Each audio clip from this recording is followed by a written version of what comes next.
Buenas tardes a todos. El día de hoy vamos a continuar con el bloque de patología renal.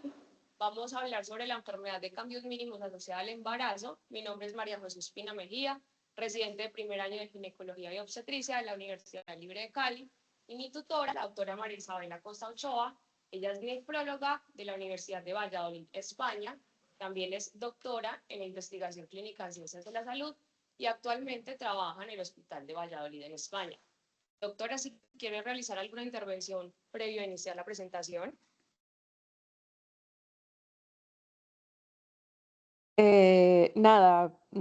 Volver a agradecer la invitación y que ha sido una experiencia enriquecedora trabajar con los residentes.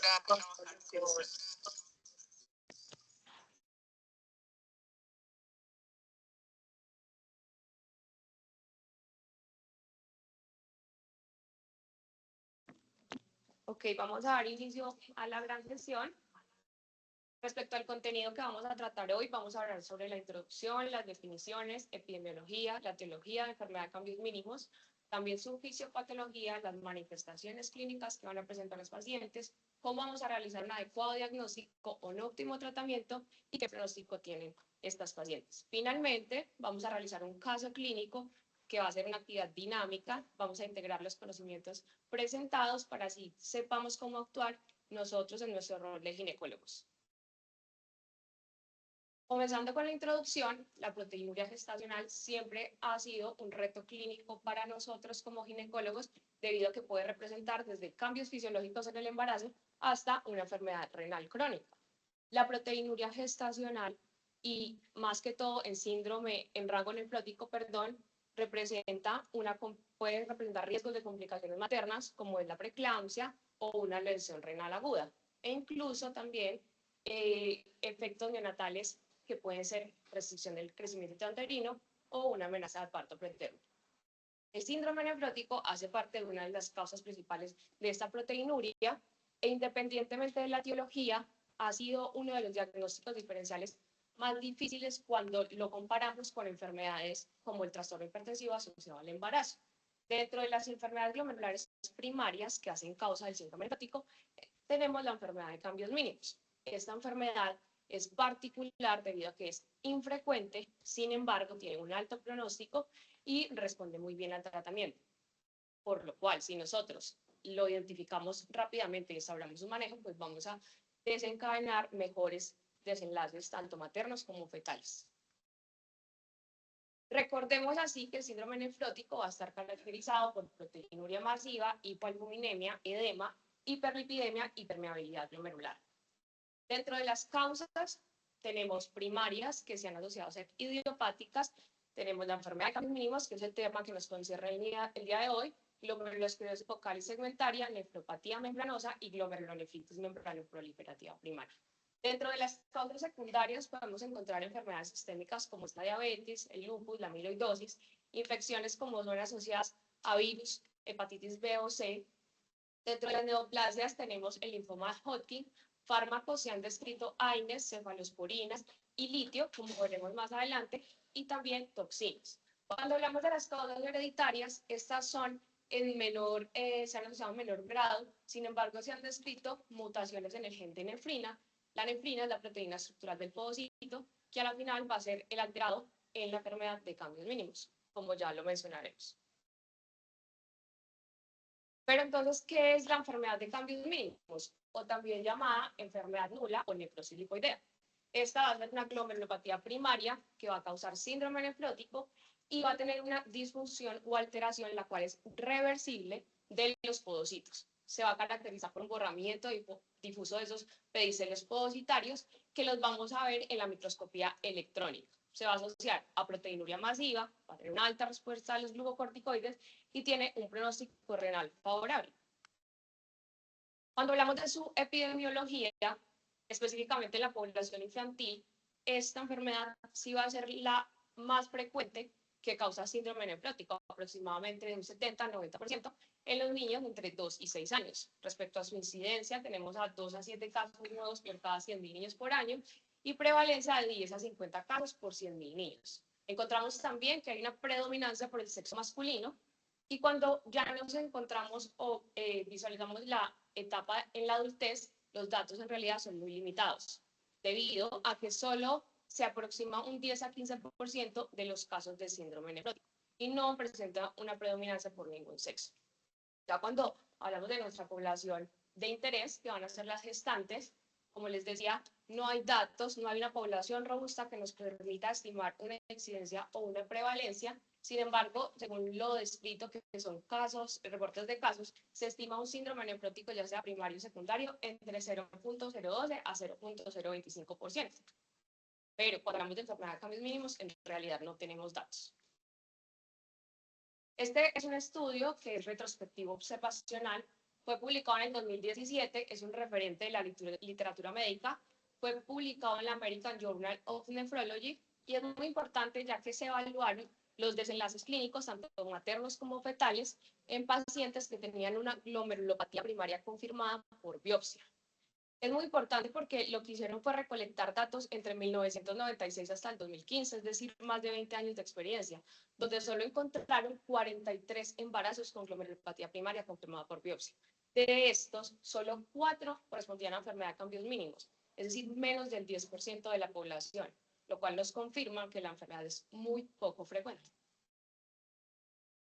Respecto a su etiología, en la mayoría se ha descrito que es idiopática.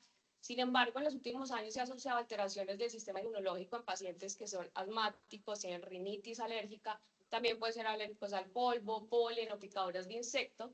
También se ha asociado a afecciones hematológicas como la leucemia, el linfoma de Hodgkin, como ya les nombré, o síndrome mielodisplásico.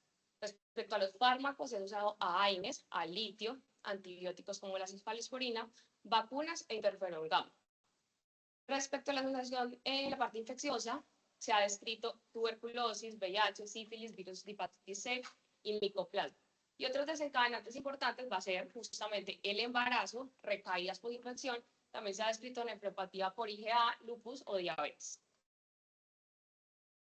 Hablando ya sobre la fisiopatología, es importante entender que esta va a ser una podocitopatía que va a ser inmunomediada, y va a ser reversible. ¿Esto qué quiere decir? Que va a haber ausencia de inflamación glomerular, depósitos inmunes y activación del complemento. No podemos decir que esto va a ser causado por un solo mecanismo, sino que va a ser una interacción entre diferentes factores, como va a ser la alteración del sistema inmune, la susceptibilidad genética, lo cual va a predisponer a la secreción de mediadores circulantes, el endotelio y la membrana basal glomerular también tendrán un papel particular, y todo se va a traducir en alteraciones intrínsecas del podocito. Quiero destacar que la lesión es funcional, más no estructural. Esta imagen integra todos esos mecanismos que acabo de nombrar, iniciando así con la disfunción inmunológica, que va a ocurrir acá una alteración de los linfocitos T y va a haber un cambio de TH1 a TH2, lo cual favorece la secreción de interleuquinas como es la 13 y la 4. También se han descrito el papel de las células B, autoanticuerpos como es la antinefrina, que ya la nombré, y la anti-UCHL1. Esta es una enzima que es la ubiquitin proteasa, que se encarga de señalización celular. Todo esto va a realizar alteraciones en el citoesqueleto del podocito, secretando así mediadores circulantes como es la mopexina, la angiopoyetina 4 y CD80. Van a alterar todas sus interacciones y la señalización, van a modificar la estructura del podocito. Y también hay que tener en cuenta que esta enfermedad es poligénica y multifactorial, es decir, se han descrito genes que si los llegan a tener las pacientes son más susceptibles, que si tienen un factor de riesgo como el que ya nombré, pues tengan más probabilidad de que les dé una enfermedad de cambios mínimos. También el endotelio y la membrana basal glomerular tendrán un papel fundamental, debido a que ese glicocálix, que está cargado negativamente, va a perder su ciliación glomerular y va a realizar que va a alterar su electronegatividad y va a permitir que se dé la permeabilidad glomerular, y así vamos a excretar las proteínas. Todo lo que acabo de nombrar, como les dije, va a llegar a un solo fin, que va a ser las alteraciones poditarias, se van a borrar los pedicelios, va a haber una pérdida de la arquitectura interdigitada con una desorganización del citoesqueleto, va a alterar el diafragma de hendidura, una pérdida de selectividad glomerular, causando albuminuria. Pero entonces cuando yo les nombro citoesqueleto del podocito o estos mecanismos van a dañar toda esta estructura, ¿a qué me refiero? Entonces vamos a profundizar en la estructura del glomérulo. Acá tenemos lo que es un pedicelo podocitario en su forma molecular. Vamos a hablar principalmente de sus proteínas que conforman este citoesqueleto, iniciando así por la podocalixina. Ella va a estar cargada electronegativamente y va a repeler esas proteínas. Tenemos también la SMPDL3B, es una proteína transmembrana, donde también está el metabolismo de los lípidos, y es el sitio de unión del rituximab, del cual vamos a hablar más adelante. Esta actúa como un guardián de este citoesqueleto. Cuando profundizamos más en esta estructura, encontramos el andamiaje del podocito, que va a estar constituido por la F-actina, que es un filamento polimerizado, que está unido a diferentes también filamentos de F-actina, gracias a la estabilidad de la alfa-actina, que a su vez está integrada por una de las proteínas más importantes de este citoesqueleto, que es la sinaptopodina. Acá podemos ver receptores de calcio, también receptores tipo TOL, donde se van a unir pues, los virus y las bacterias, y en esta que estamos acá señalando es el famoso diafragma de hendidura. Este se va a unir a otro pedicelo podocitario y va a conformar ese cierre o cremallera que a la final no va a permitir que haya pues la permeabilidad glomerular. Esta va a estar conformada por la nefrina, que a su vez va a estar fosforilada por múltiples moléculas y proteínas alrededor de todo el citoesqueleto que conectan con otras enzimas que van a polimerizar esta F-actina. Es decir, todo está conectado entre sí y si algo se altera en alguna estructura va a desencadenar pues daño funcional. Entonces, este es el lado sano y cómo actúa un podocito normal. Cuando lo comparamos con la enfermedad de cambios mínimos, vemos que esta estructura ya no está organizada, así como lo veíamos en el lado sano. Ya esa F-actina no va a estar polimerizada y toma el nombre de G-actina. Vemos como todo es como una cadena y se desorganiza.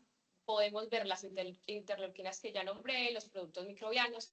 Estos son los anticuerpos que decía como la antinefrina. Vemos también los mediadores circulantes como es la hemopexina y no van a dejar fosforilar la nefrina, por lo cual todo va a estar desorganizado y ese cierre de cremallera ya no va a existir y va a permitir que se excreten las proteínas en gran cantidad. Pero entonces esta proteinuria, ¿qué va a causar gracias a la alteración de la filtración glomerular? ¿Qué vamos a ver en la paciente?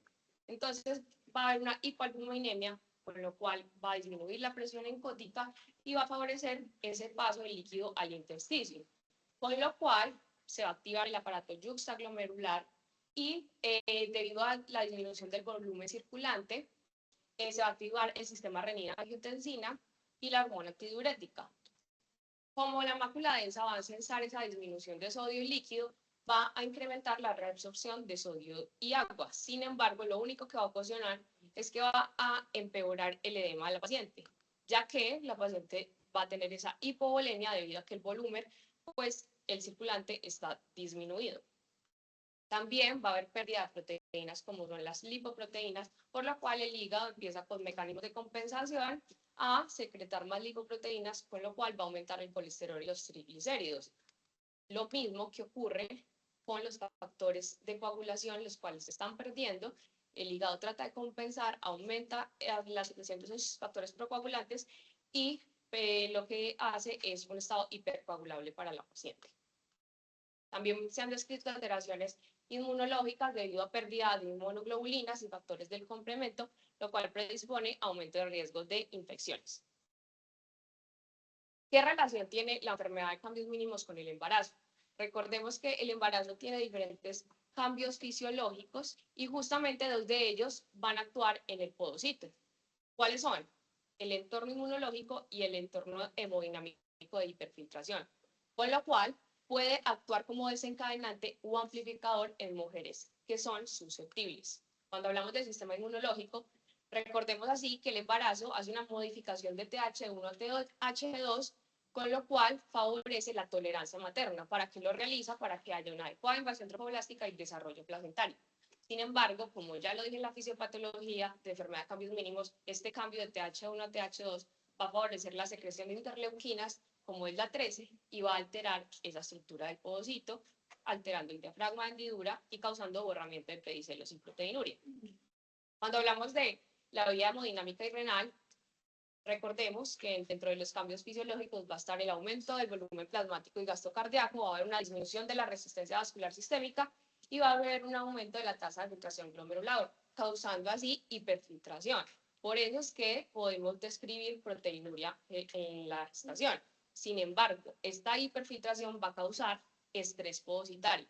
Y como les decía, en pacientes que ya son susceptibles por algunos de los factores de riesgo que ya comenté, va a actuar como el llamado second hit o segundo golpe, que va a empeorar esta alteración podocitaria y va a causar o va a facilitar el desarrollo de la proteinuria nefrótica o enfermedad de cambios mínimos. ¿Qué manifestaciones clínicas podemos encontrar? La más prevalente, el edema, el cual se caracteriza por ser con fobia, predomina en miembros inferiores, periorbitario bilateral. En casos graves ya podemos encontrar anasarca, derrame pleural o ascitis. También se ha descrito edema intestinal, con lo cual nos lleva al segundo síntoma, que son los gastrointestinales. La paciente puede referir un dolor sordo, náuseas, también puede causar diarrea e incluso, en casos graves, hipoperfusión intestinal. Respecto a la presión arterial, generalmente se encuentra normal, con lo cual podemos ya empezar a hacer diagnósticos diferenciales frente a otras glomerulopatías primarias. Sin embargo, se ha descrito en el 20% de las pacientes, pero esta ha sido transitoria y es debido a la activación de renina. Se asocia a recaídas. Cuando hablamos de las manifestaciones urinarias, tenemos la orina espumosa y también podemos encontrar la hematuria macroscópica. Sin embargo, esta nos debe hacer sospechar de una trombosis de la vena renal debido a ese estado hipercoagulable que tenemos en la paciente. También se han descrito manifestaciones cutáneas y metabólicas, como son las líneas de Muerke, que estas van a ser líneas blancas en una uña blanda, van a traducir alteración en la vasculatura del lecho ungueal debido a hipoalbuminemia, y metabólicas también, como son los síntomas de asma debido a la hiperlipidemia. ¿Qué pruebas diagnósticas vamos a solicitar en la paciente? Pues vamos a solicitar la proteinuria, que en 24 horas la vamos a hallar en rango nefrótico de 3.5 gramos en 24 horas, o podemos solicitar la relación proteína-creatinina, que en rango nefrótico se describe mayor a 3. En el sedimento urinario vamos a hallar cilindros hialinos.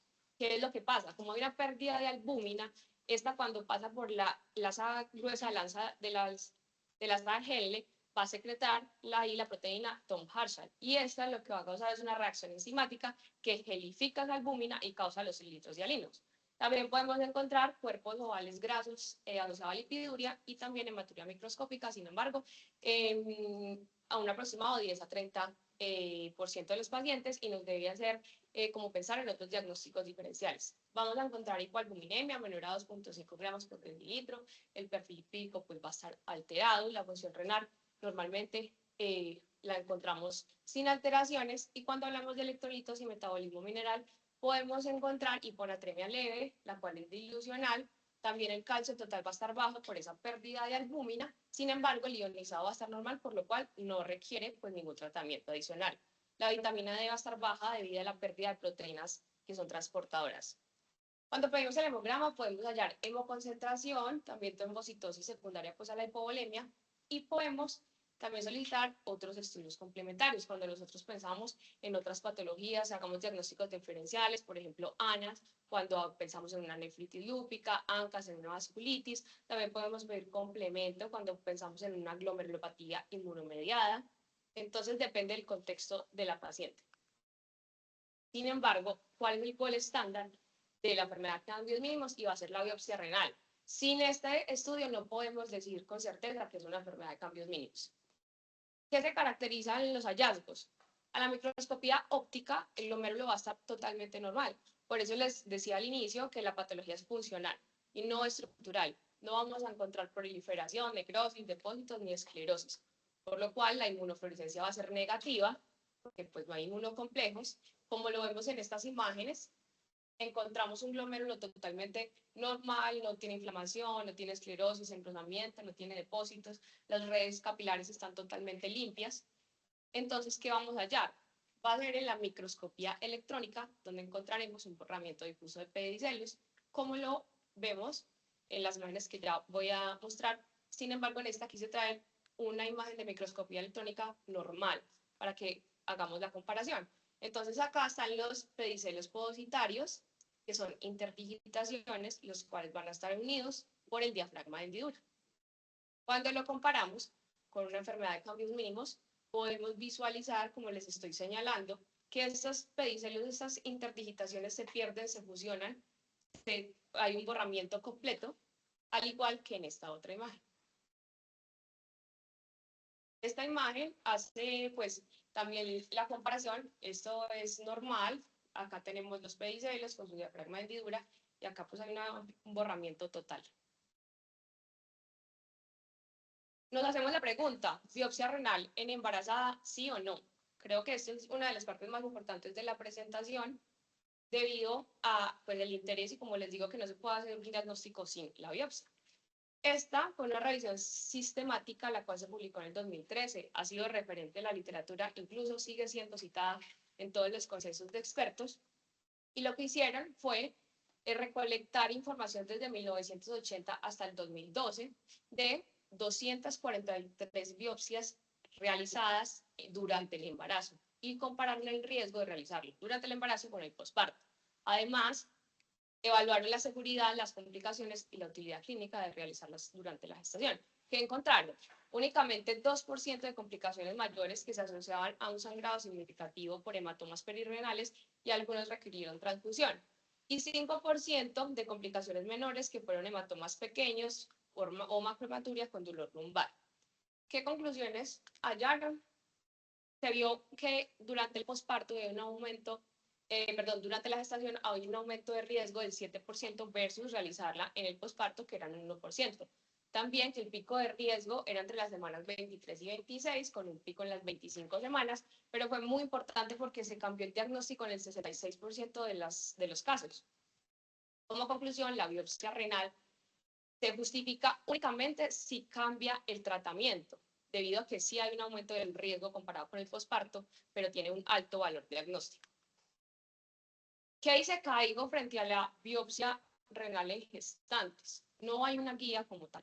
Sin embargo, el año pasado realizaron un consenso de expertos que justamente citaron la revisión que les acabé de nombrar y refuerzan esa idea de que solo se va a realizar si cambia el manejo durante la gestación. Y podemos considerarla en pacientes que tienen un síndrome nefrótico de novo, una sospecha de glomerulonefritis o un deterioro rápido renal. Sin embargo, la decisión debe ser individualizada, debe ser una toma conjunta con la paciente, explicándole muy bien los riesgos, debe ser en un nivel de alta complejidad y dependiendo pues, del contexto clínico. De hecho, en este consenso de expertos describen que hacen una revisión de toda la literatura y encuentran que debido a estas biopsias en el embarazo, encuentran solo 6 casos en toda la literatura donde se diagnostica la enfermedad de cambios mínimos, 5 de ellas durante el embarazo y 1 de ellas durante el posparto y ninguna tuvo una complicación. Esta es una imagen la cual nos ayuda a tomar decisiones si realizamos o dependiendo de la edad gestacional podemos realizar esa biopsia. Pero desde la concepción hasta las 20 semanas podemos pues proceder, es el tiempo donde vamos a estar más seguros debido a que el útero todavía no ha aumentado de tamaño y tenemos un mejor acceso renal.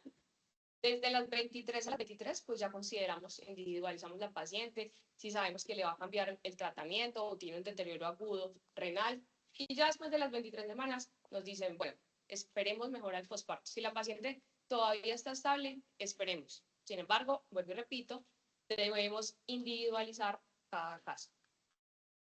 Respecto a los diagnósticos diferenciales, como les decía al inicio, uno de los principales retos para nosotros como ginecólogos es cuando nos llega esa paciente con proteinuria en un rango nefrótico y no sabemos identificar si es un trastorno hipertensivo asociado al embarazo o de una glomerulopatía.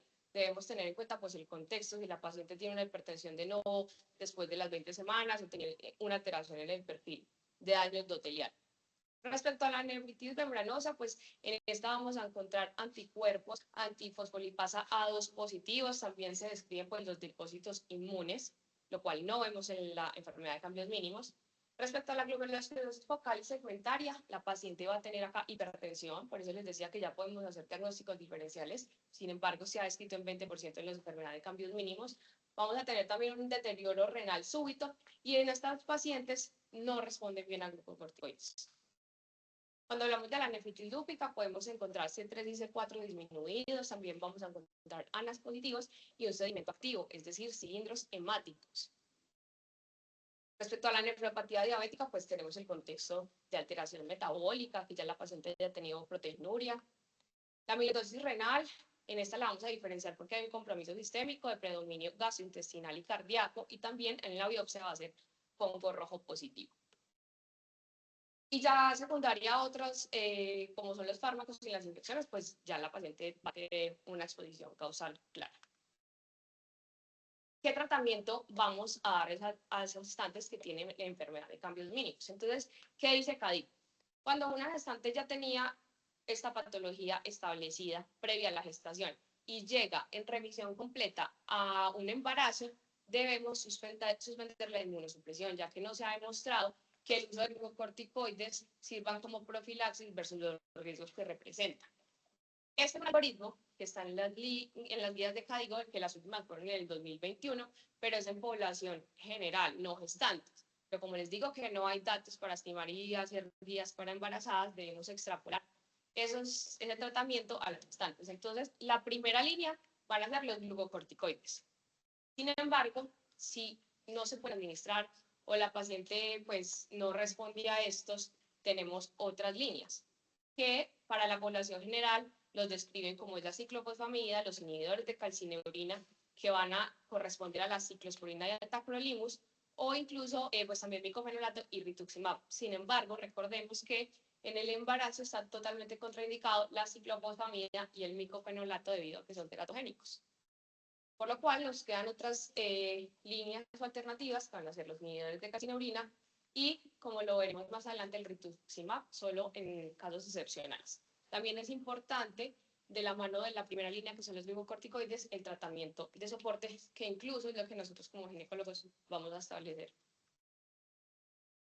Los glucocorticoides como primera línea, entonces una paciente que nos llegue muy sintomática, podemos iniciar bolos de metilprednisolona de 500 a 1000 miligramos día intravenosos por 3 días, y posteriormente ya se va a instaurar el manejo de base, que va a ser prednisona o prednisolona en dosis de 1 miligramo kilo por día, máximo 80 miligramos al día, o 2 miligramos por kilo interdiarios, con un máximo de 120 miligramos cada día, por un mínimo de 4 semanas y hasta 16 semanas. Posteriormente se debe hacer la reducción progresiva de este medicamento en un lapso de 24 semanas. Respecto a la remisión, la encontramos de un 80-90%.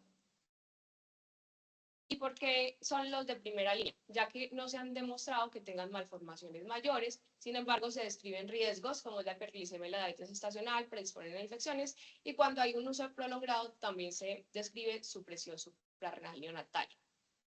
Se describe que este fármaco puede llegar a la circulación fetal en menos del 10%, por eso es que son tan seguros, debido a que en la placenta está esta enzima, que es la 11-beta hidroxisteroide deshidrogenasa tipo 2, la cual va a inactivar esas glucocorticoides y no va a permitir que haya paso de este fármaco al feto. El tratamiento de soporte se va a entender así por restricción del sodio en 1.5 a 2 gramos al día. Cuando hablamos de una restricción hídrica, no va a ser de rutina solo si la paciente está muy sintomática, es decir, tiene oliguria, hiponatremia o un edema refractario. También debemos hacer una monitorización estricta, que es calcular el peso diario, hacer balance hídrico, hacer un afinamiento de presión arterial, calcular pues, la diuresis y solicitar asobados de electrolitos. Respecto al edema, vamos a usar diuréticos, sin embargo, debemos ser cautelosos y debe ser un manejo escalonado, solo si la paciente pues, está muy sintomática.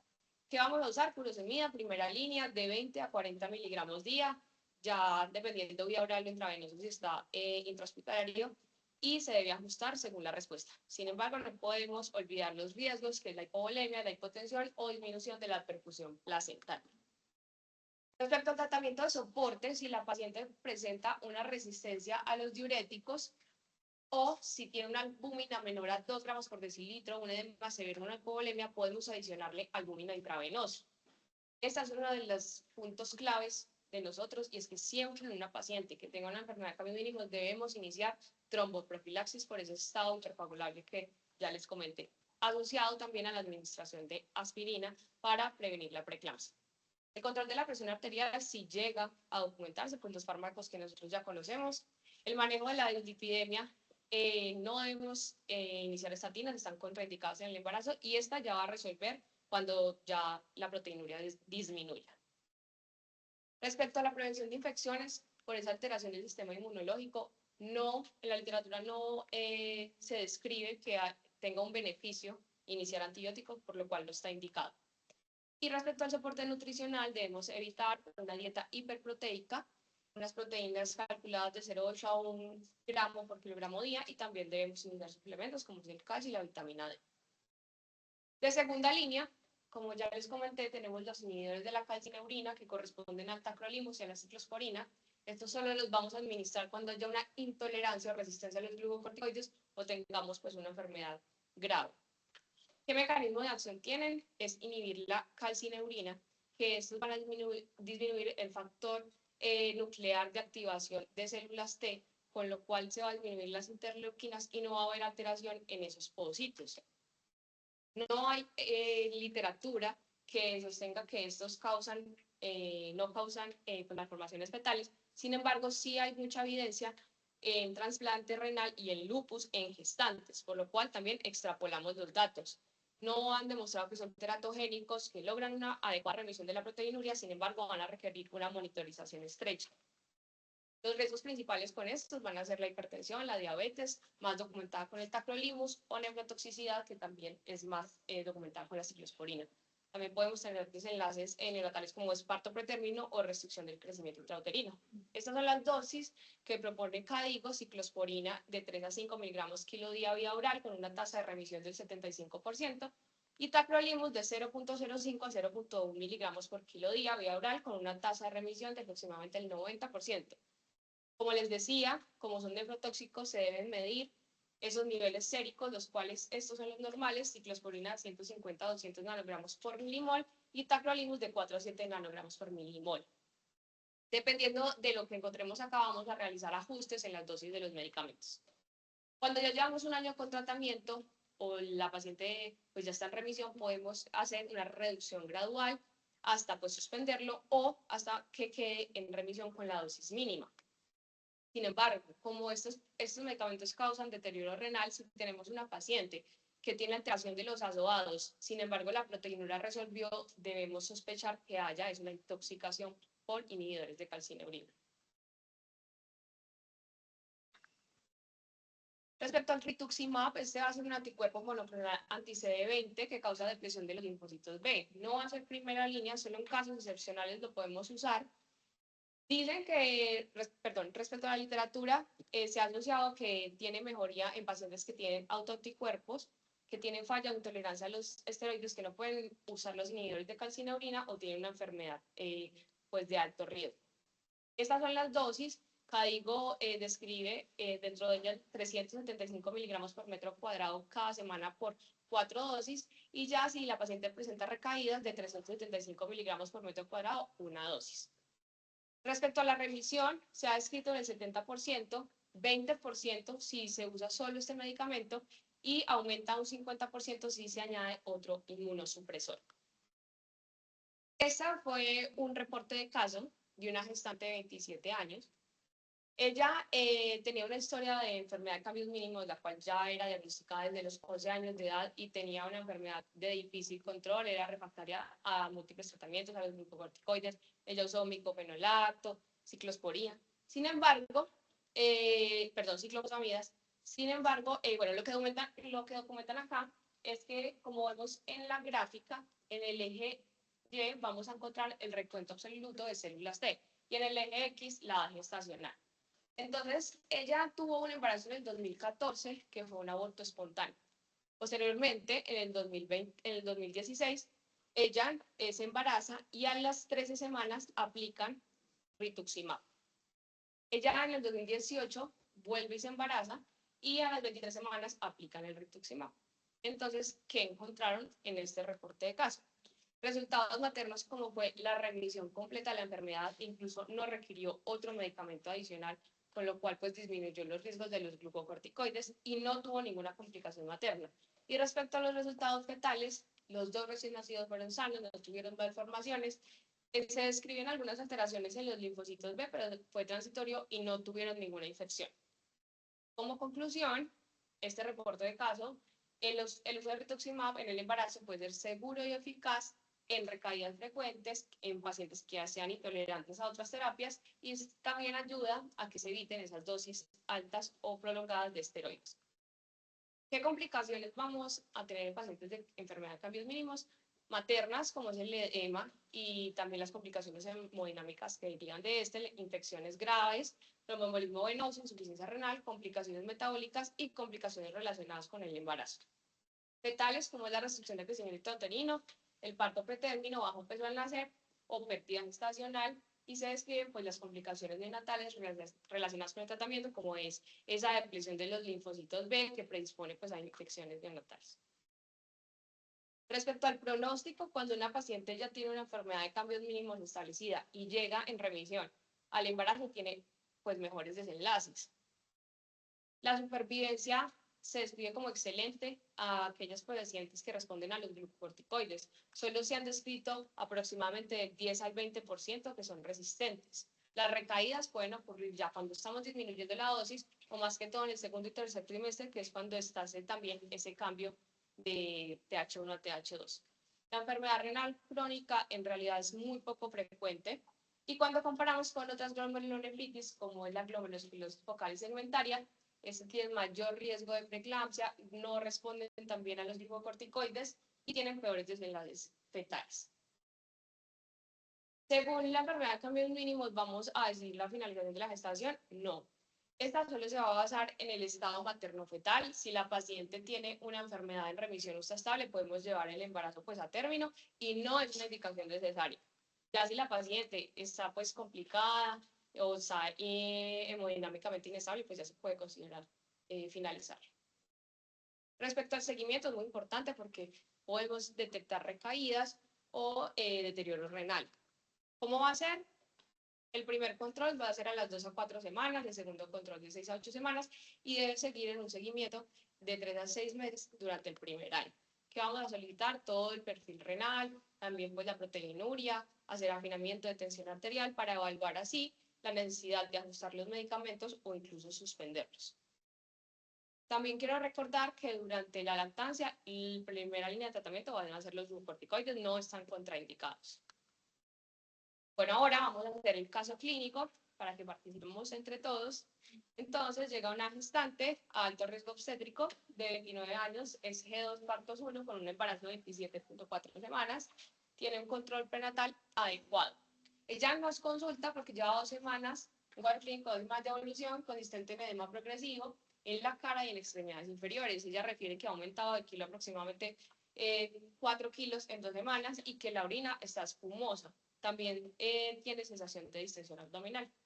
Respecto pues a la anamnesis, ella niega cefalea, fosfenos, epigastralgia, dice que tuvo una infección urinaria reciente y un resfriado hace 3 semanas. Respecto a los antecedentes de importancia, no tiene enfermedad renal ni hipertensión documentada. Al examen físico encontramos una paciente con tensión de 112/68, una frecuencia cardíaca de 86 latidos por minuto. Justamente pues confirmamos que se ha aumentado 4 kilos versus el control previo. Tiene edema periorbitario y en los miembros inferiores con fobia. La altura uterina está acorde a su edad gestacional y la frecuencia cardíaca fetal está normal. ¿Qué para el clínico le solicitarían a la paciente?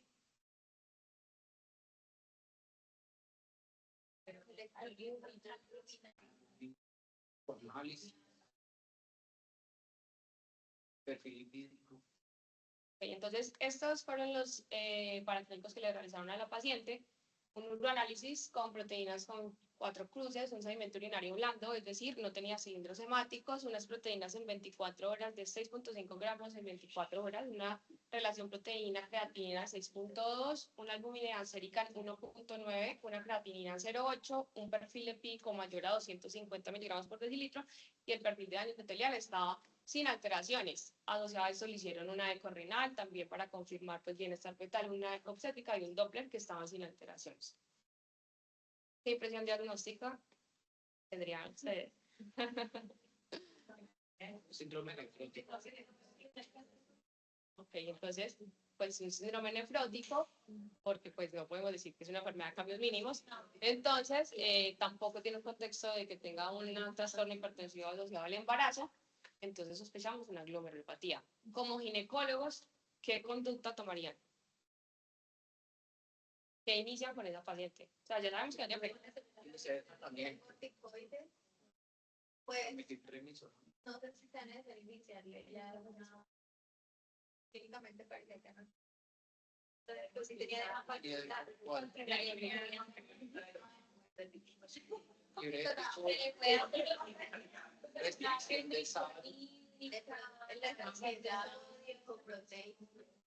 complementarla con calcio y también. Bueno, entonces sí, vamos a el manejo inicial, a restringirle el sodio, a hacer el control estricto del peso y el balance diario, el diurético debido a que pues sí tiene edema periorbitário y muy importante, pues dependiendo de la edad gestacional, considerar la maduración fetal. Vamos a iniciar los glucocorticoides en bolos, muy importante, como dijo Paula, la tromboprofilaxis y la aspirina. ¿Y qué más vamos a hacer nosotros? Solicitar valoración por nefrología y perinatal. También podemos solicitar para clínicas de extensión si sospechamos pues otro diagnóstico diferencial como el virus de hepatitis C, B. También es uno de los más importantes de la presentación, que es cuándo vamos a interconsultar nosotros a nefrología como ginecólogos. Entonces, cuando tengamos la paciente con proteinuria en rango nefrótico, que tenga una edema severa o de rápida progresión, que tenga una hipoalbuminemia, un deterioro de la función renal, un síndrome nefrótico de nuevo en el embarazo, que tengamos una duda diagnóstica, sea una preeclampsia típica o una glomerulopatía, que tenga un sedimento urinario patológico, una hipertensión de difícil control o complicaciones trombóticas.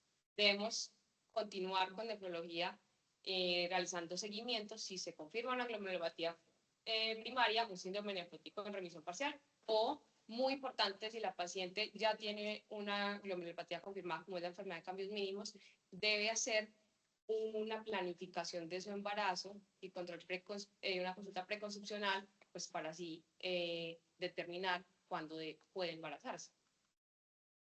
Entonces, llega a nefrología, valora a la paciente, y sí, dice que pues, si es un síndrome nefrítico en el embarazo, que por las características clínicas, que la paciente no tiene hipertensión, que en los clínicos, por ejemplo, el sedimento es blando, puede ser una enfermedad de cambios mínimos. Sin embargo, la paciente está completamente estable, ella no tiene deterioro renal, por lo cual Nefro decide hacer un manejo empírico con glucocorticoides y no toma biopsia renal.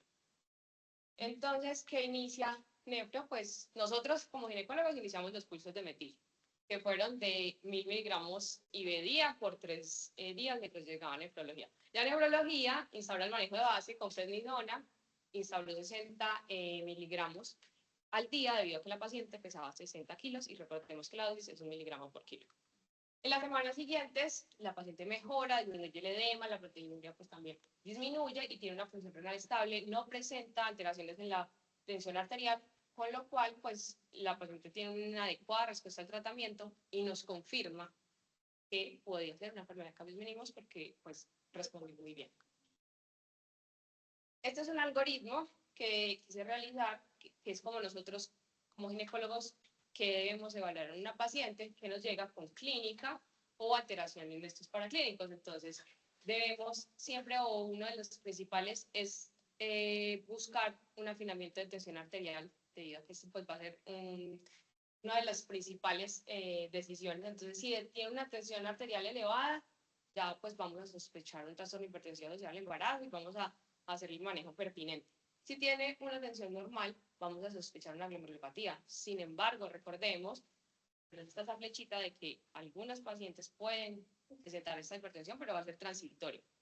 Si requerimos otros paraclínicos para descartar diagnósticos diferenciales, lo vamos a hacer. Si no, nosotros como ginecólogos vamos a iniciar el tratamiento de soporte con el tromboprofilaxis, los diuréticos y bolos de glucocorticoides. Sin embargo, nefrología es quien va a decidir si se le realiza la biopsia y el tratamiento de base, ya si responde con la primera línea que van a ser los glucocorticoides, o evaluar la necesidad de uso de otros medicamentos. Ya para finalizar, los mensajes para llevar a casa, tenemos que la consulta preconcepcional es indispensable, que una enfermedad de cambios mínimos en remisión completa que llega al embarazo debemos suspender ese inmunosupresor que no ha demostrado mayores beneficios frente a los riesgos, que cuando una paciente tiene edema más proteinuria y una tensión arterial normal, siempre sospechemos una glomerulopatía, que si así una paciente tenga una enfermedad de cambios mínimos, tenemos que descartar preeclampsia. La proteinuria nefrótica de nuevo siempre va a requerir evaluación por nefrología. La biopsia renal no es de rutina, solo si nos cambia el manejo. La respuesta a glucocorticoides nos va a ser tanto diagnóstico y también va a ser pronóstica. El embarazo más un síndrome nefrótico, pues ya el embarazo de por sí solo tiene riesgo de trombos, pues más un síndrome nefrótico va a aumentar este riesgo, por lo cual siempre tromboprofilaxis, que no va a ser indicación de cesárea, y siempre realizar un seguimiento en el posparto porque pueden presentar recaídas.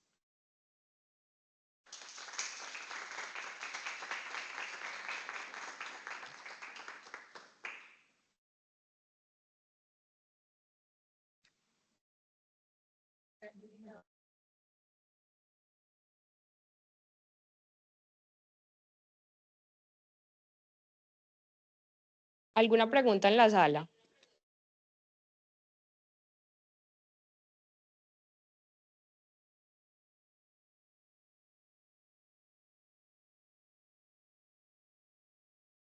Doctora María Isabel, ¿tiene algún comentario?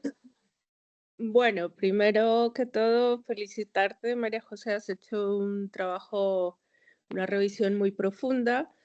Solo decirte que yo para entender el citoesqueleto de los podocitos, la arquitectura de la membrana de la barrera de filtración glomerular y todas las glicoproteínas que lo conforman, tardé todo mi primer año de residencia. Entonces, pues que tú lo has sintetizado muy bien y pues es un tema que es bastante denso y pesado y que lo has hecho bastante resumido y didáctico. En general, la proteinuria es casi toda su fisiopatología es una alteración de la barrera de filtración glomerular. La mayoría va a ser una podocitopatía, es decir, que esos pedicelos, ese cierre de cremallera se abre y el poro de filtración deja salir a la orina sustancias como todas estas proteínas pasan a la orina y se deberían quedar a nivel de los capilares. Entonces, un poco enlazando con la parte de nefrología y para hacer un poco el corolario, simplemente decirles a todos que la enfermedad renal crónica es una epidemia, es un problema de salud pública. Hay muchas personas que tienen una enfermedad renal crónica y no lo saben hasta que no tienen manifestaciones clínicas, que por lo tanto, y con todos los estudios que se hacen en las gestantes, se van a encontrar con este tipo de pacientes. Lo principal, siempre el diagnóstico diferencial con los trastornos hipertensivos del embarazo, tanto una hipertensión que sea crónica como la preeclampsia, y que siempre hay que usar el comodín de la llamada a nefrología cuando el caso se sale un poco de las manos.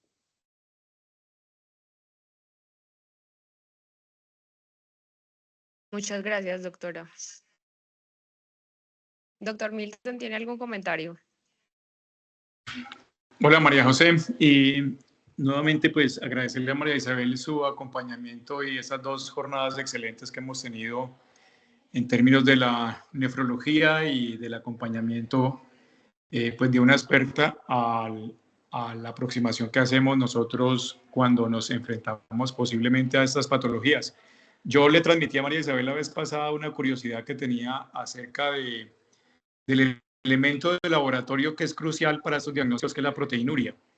Las proteinurias en general para nosotros en embarazo a veces nos cuesta un poco de trabajo, María Isabel, en esas recolecciones, porque vemos que en algún porcentaje de pacientes durante nuestro seguimiento y por sospechas a veces de síndromes edematosos o cambios no hipertensivos todavía de la presión arterial o por otros factores de riesgo, a veces medimos proteinuria en 24 horas en esas pacientes de manera ambulatoria y algunas proteinurias nos dan positivas, no en rangos nefróticos, pero a veces las hospitalizamos para estudios, sospecha de trastornos hipertensivos y en las hospitalizaciones nos dan esas proteinurias negativas y la paciente vuelve y se le toma después y vuelve a salir positiva. Es decir, a veces nos cuesta mucho trabajo el cambio de escenario para medir la proteinuria.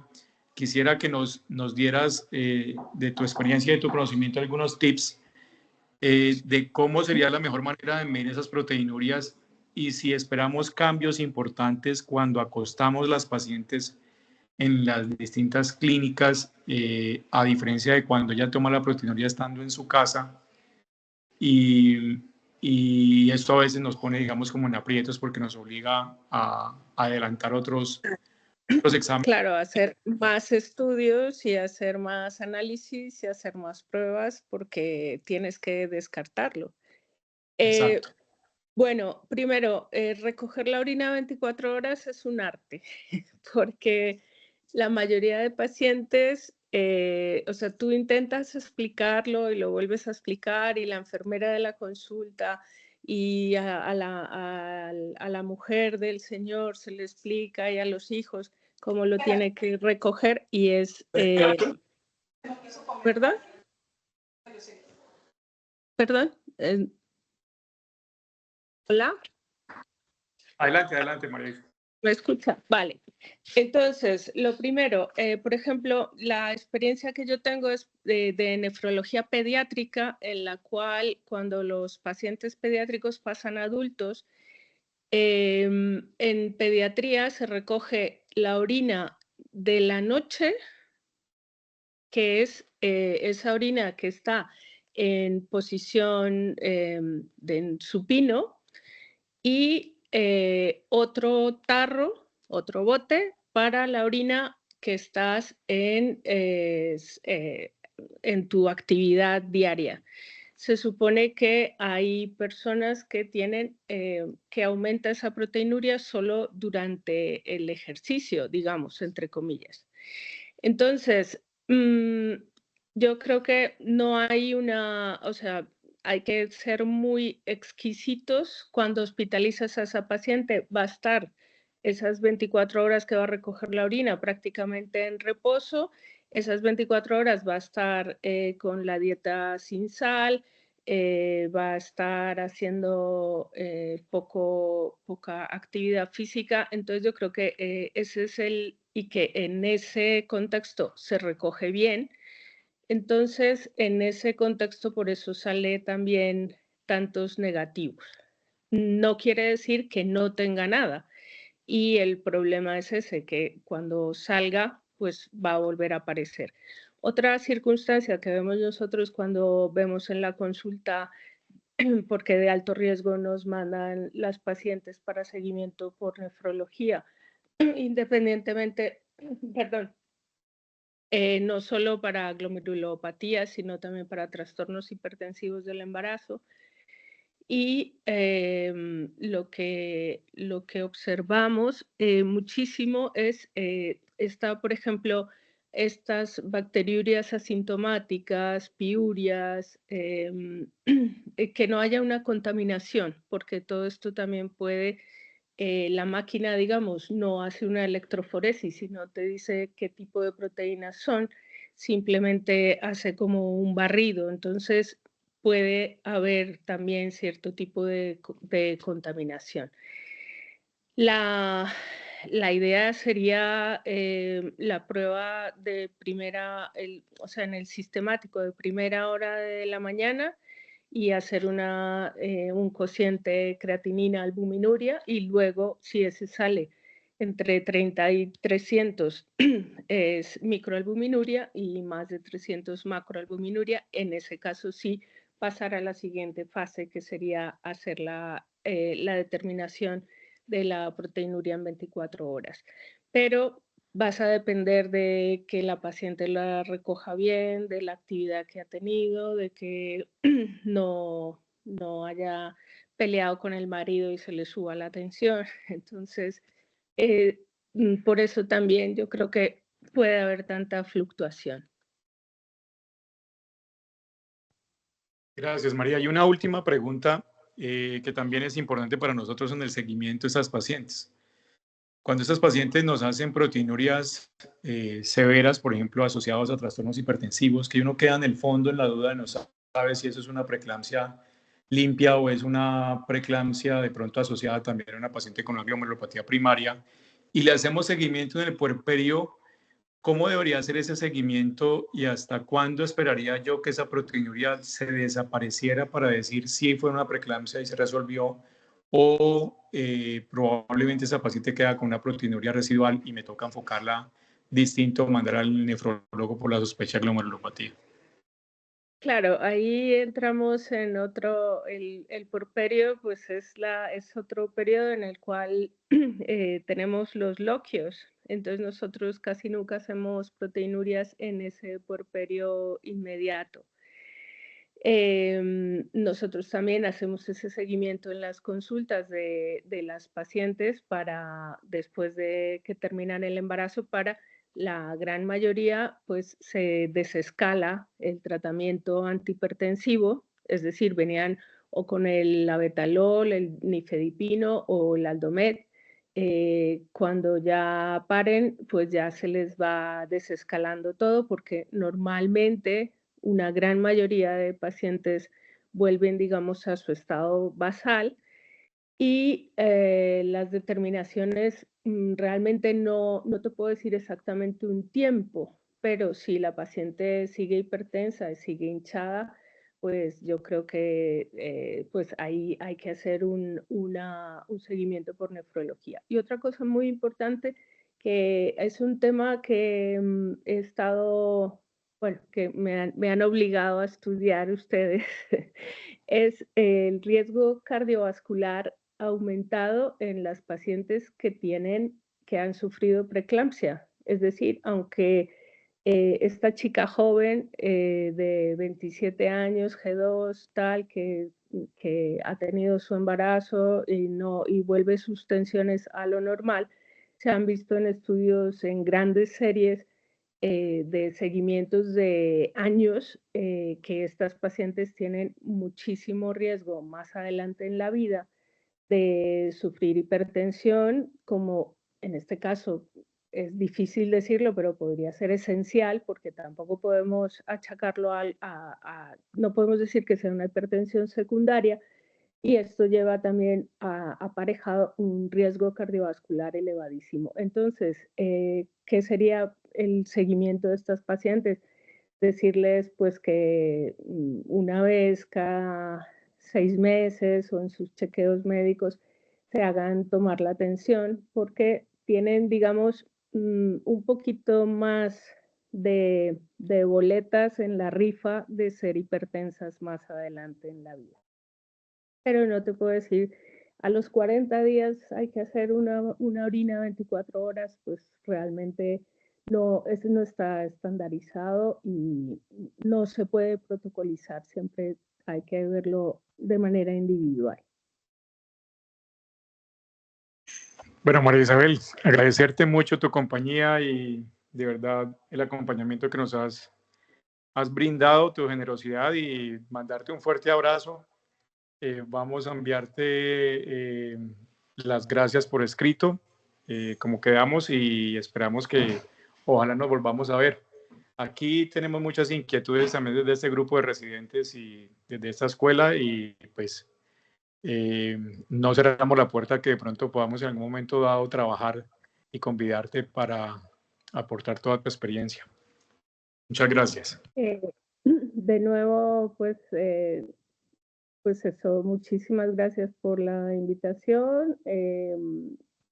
Creo que tienes un material humano excelente. Tus dos residentes con los dos que he trabajado se han aplicado mucho y han dado muchísimos, o sea, se han esforzado y esmerado en preparar los temas.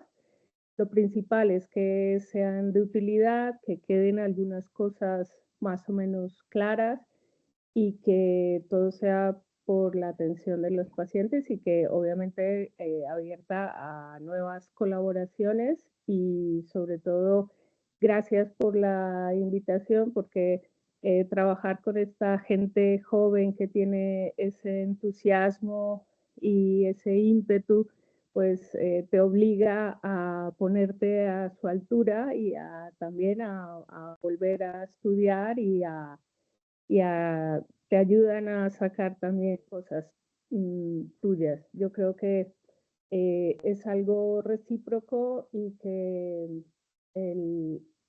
las tutorías pues tienen que servir para generar ese conocimiento y generar esa inquietud también. Mil gracias. No sé, María José, Muchísimas, si hay algo más, preguntas. por ahora no, doctor. Muchísimas gracias a todos por asistir. Damos por finalizada la gran sesión.